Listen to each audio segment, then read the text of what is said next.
Good morning, afternoon, and evening, everybody. My name is miahtheking, and my wife suddenly told me to stop impersonating a flamingo. I had to put my foot down. Now then, today we're taking a look at a game just released on Steam earlier today called Foreverskies, advertised as a survival base building kind of game in a post-apocalyptic world of Earth. Single player, developed and published by Far From Home, released in early access and selling for $30 American. And if you're wondering why this video is a little late, it's because I had a dentist appointment that just so happened to coincide with the release of this game. Go figure.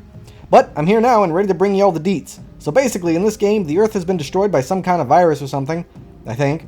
Now you need to go around and try to find a cure, I think. All while trying to rebuild your ship, I think. It's honestly hard to tell because the game is super vague and offers you very little story. You get these kinds of data pads that give you some story and some exposition, but it's mostly about people who were there before you and their current problems, or rather their problems that they had before they died. Not once is it explained why you're there at all, or at least maybe it is and I missed it.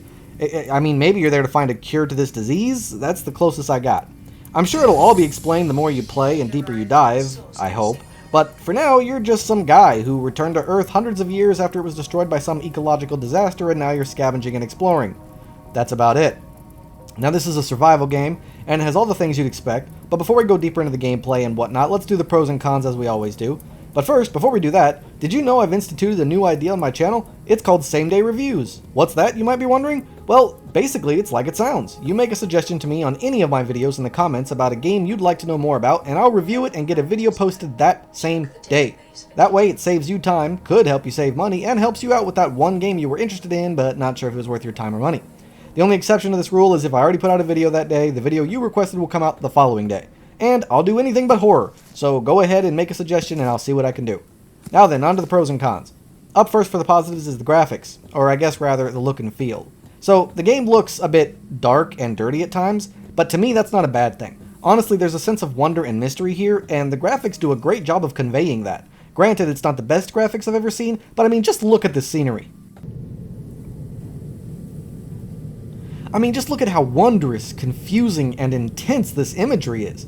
I mean, it looks pretty interesting. It's pretty nice, I'm not gonna lie. Next up is the sound effects. The music is pretty bland and uninteresting, but the sound effects and voice acting are pretty decent for what you'd expect with a game like this. So honestly, I've got no real complaints with the sound effects. They sound right. But that's about all I can say about that. Up next is the gameplay, and as always, this one might go on for a little while, but I think it's worth it. So for the gameplay, you've got your obvious stuff with survival mechanics. Food, water, energy, stats like that. First-person gameplay, scavenging around and literally picking up everything not nailed down and trying to find a place to hoard all your crap.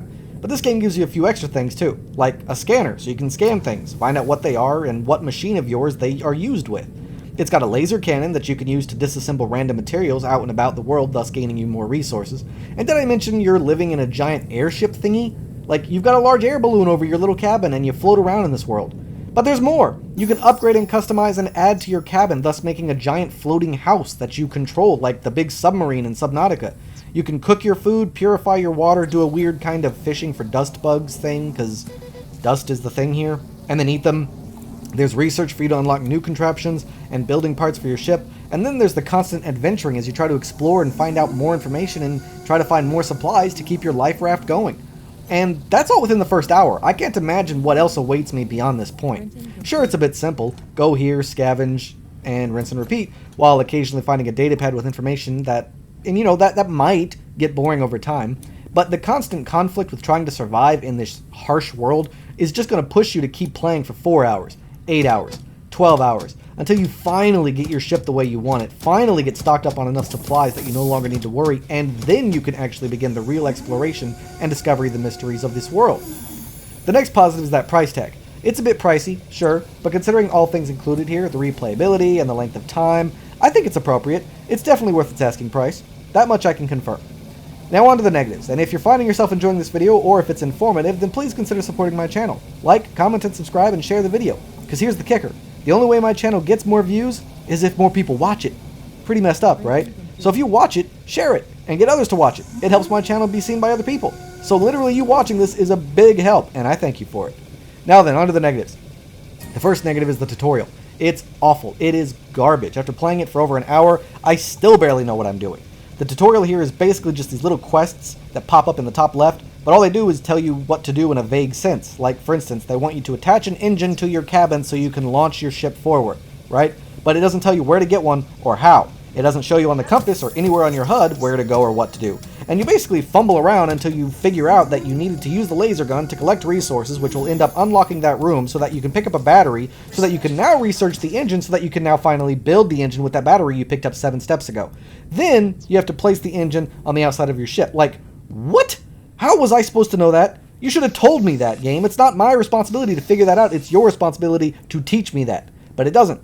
So learning the game will take some patience and some exploration, as its tutorial is just pretty much non-existent, which I hate. The next negative is the user interface. To me, it's a bit confusing, sometimes hard to see and navigate, and overall doesn't make a lot of sense. For the life of me, I cannot figure out how much fuel is in my engine from the driver's seat. I have to stop and go to the engine and manually check it to see if it even still has fuel. Those kinds of problems are littered about, and it can get frustrating at times. And finally, the stability. It's an early access game, so it does get a little bit of slack for this, but I still want to make mention of it. The game will randomly drop frames, it'll freeze randomly, and it'll slow down my whole computer right before startup and right after shutdown. So everything is a bit slow, and this is with me already turning the graphics down several times. It needs some more stability tweaks. It needs a little bit more maneuvering when it comes to like the controls and stuff, because the sensitivity of your mouse is a little bit off in the beginning, and the way you look around is a little bit off and whatnot. And there's a head bob. Do game developers not realize that head bobbing is not like a real thing? Like, we have these motors in our eyes that make it so that way we don't actually notice the fact that we're moving when we're walking around. Like, there's no head bob in real life, so why is it in this video game if we're looking through the eyes of somebody? I don't understand why they keep adding head bob. It's dumb. It doesn't actually exist. Actually, I have one more negative. It's the lack of direction, information, plot, or reason for any of this. Like, why am I here? What am I doing here? How long am I supposed to be here? What's going on? Who am I?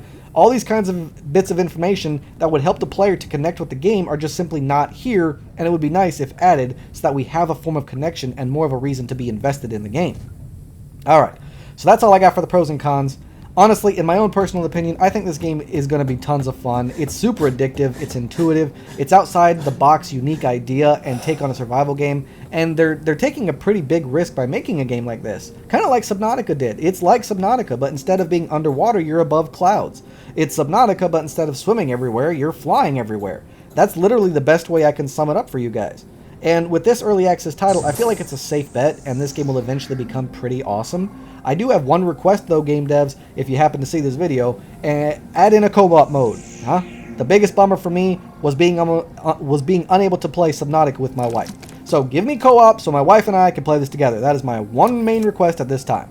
But yeah, if you like survival games, then you are going to love this, and I highly recommend checking it out and giving it a try. So far, so good, and I hope it gets even better with time. I mean, I played Planet Crafter, Subnautica, and a bunch of other survival games, and this game is just right up that alley. So if you've got that itch, this is going to scratch it for you.